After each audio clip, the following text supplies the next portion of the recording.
Ashama akkam jirtu hordoftoonni chaanal kiyyaa marti keessaniyyuu baga jiraattanii akkasumallee namoonni maatii chaanal kiyyaa taatan hundi keessaniyyuu hedduu galatoomaa isiniin jechuun barbaada. Viidiyoo guyyaa dheengaddaa waraabii tokko ni jira. Viidiyoo sun viidiyoo adda citeedha.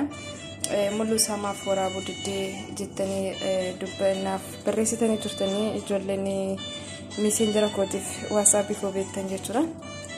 Tole viidiyoo sanii keekaati roobi hojjechuuf deemna. Hanga dhumaatitti waraabuuf na yaalaa jechuudha. Kanaafiyyuu akkuma kanaan dura viidiyoo waraabee buuphaa sadii nu barbaachisa. Roobi nu barbaachisa. Asitti immoo zayitii nu barbaachisa jechuudha. Akkasuma halluu budura isa kana jechuudha nu barbaachisa. Meeqa hanga dhumaa waliin hojjennu waliin halaaluu sinin jedha. Kuno walitti naqannee geeffannee jirra. Amma kanas keessatti ilaalatu jirtan kuni buuphaa sadii roobii tokko akkasuma zayitii burcuqqoo tokko deebisee halluu fuduraa mankaa sadii sootee rakkoo hin qabu isa fudhattanii bishaan hin batabbattu burcuqqoo tokko baastu jechuudha. Sanaan booda sukkaaraa burcuqqoo tokko isuma kanaadha. Ammoo isa kana walitti ni daakna jechuudha. Kanaaf hanga xumura viidiyoo kiyyaa nu hordofan affeerraa kiyya Oromootiyaa turtii gaarii naaf qabadda. Hayyee amma geeffannee jirra. Akkuma ilaalaa jirtan kana akka asirratti bahee jira. Ammasitti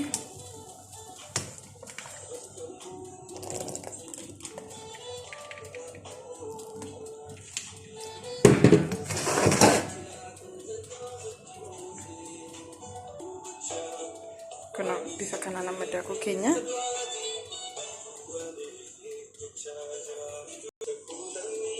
bifa kana daakuu keenya geeffannee jirra.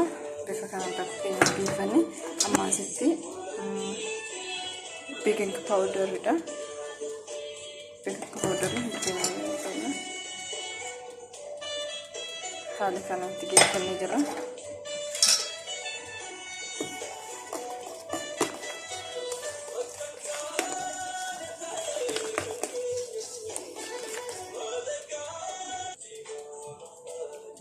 Kuno amma haala kanaan geeffannee jira.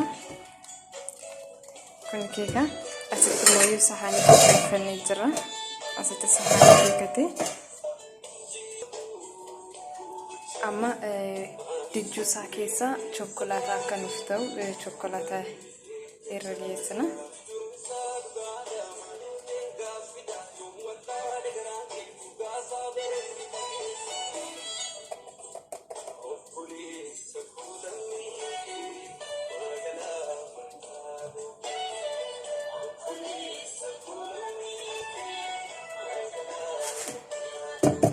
Fakkanani kuna gubbaa isaatirraa ammoo kunooti hordoftoonni chaanal kiyyaa amma bifa kanaan geeffannee jira.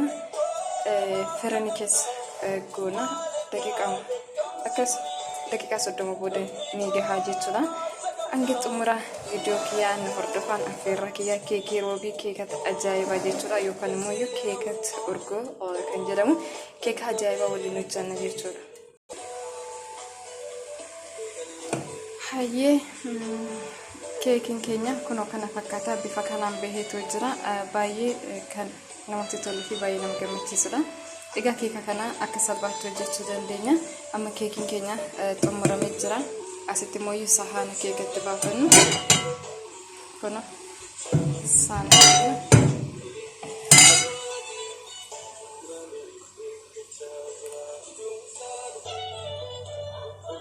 hayyee hordoftoota kiyya keekiin keenya kun bifa kana bahee jira. Keekiin kun waan gubatellee ni fakkaata hin gubanne. Inni keessaa kun immoo chokkolaataadha. Kanaaf keekiin keenya guyyaa har'a isa kana fakkaata jechuudha.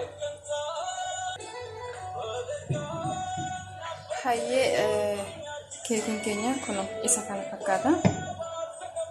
Hedduu tokko bareedaa bahee inni kun dhugaa dubbachuuf keeka ajaa'ibaati. kun ilaalaa yoo umrame bes akkanatti bahee jira jechuudha.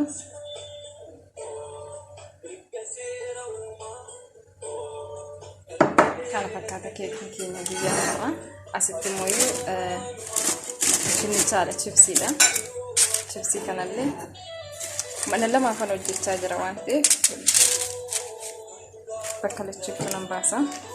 Isa kana fakkaata chipsiin keenyas guyyaa har'aa bifa kana fakkaatuun keeka waliin hojjannee walumaan xumurreetu jira.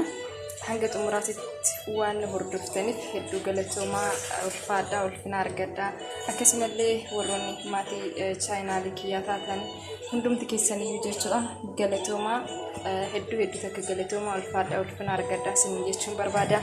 Dogongorri jiruuf immoo yoo numatu wal arramataa numatu wal sirreeffata waan ta'eef yoo dogongorri jiraate dogongora koo akka sirreeffadhu na gorfadhaa. Ani obboleetti keessan falmattuudha galatoomaa horaa bulaa isin jedha Oromooti.